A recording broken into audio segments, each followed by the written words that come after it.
Will former New York Mayor Michael Bloomberg run as a third independent candidate in the 2016 race for president?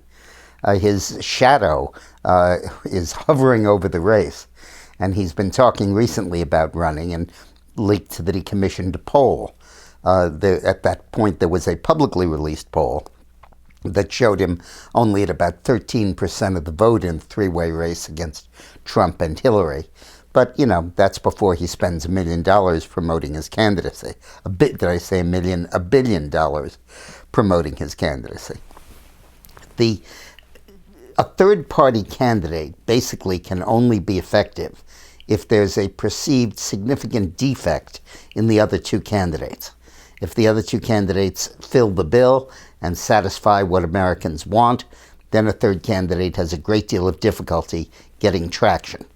So, in a sense, he's dependent upon what the outcome is in the Democratic and the Republican nominating process.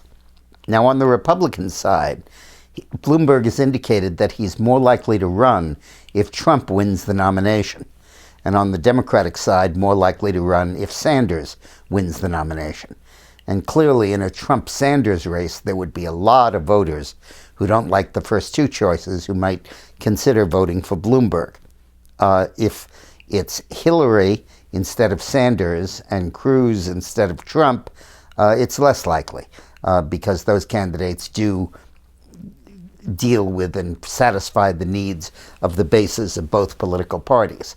But Trump and Sanders are sufficiently iconoclastic and different from the base voters that a Bloomberg candidacy might well get traction. Now, if Bloomberg were to run, it would hurt the Republicans much more than the Democrats, because the Democratic base is so ethnic and so driven by identity politics that they're not about to leave the Democratic nominee, whoever he may be. And the attraction of a Bloomberg candidacy would not be significant. Whereas Republicans are largely cerebral voters who vote as they vote, not because of who they are, but because of what they think. And those voters may well be attracted by the Bloomberg message. Remember that when Ross Perot ran for president in 1992, the last time a third-party candidate ran well, Perot ran in 96 but did not run well. He got 19% of the vote in 1992. About half of the vote were new people who came into the electorate brought in by Perot. The other half were Bush voters who defected from Bush and voted with Perot. And that gave Clinton the election because those votes were equal, actually were greater than Clinton's margin over Bush.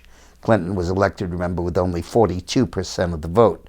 Bush had about 37, and without Perot running, he would probably have been well up in the high 40s, or over 50. So Bloomberg's candidacy would be very dangerous for the Republicans.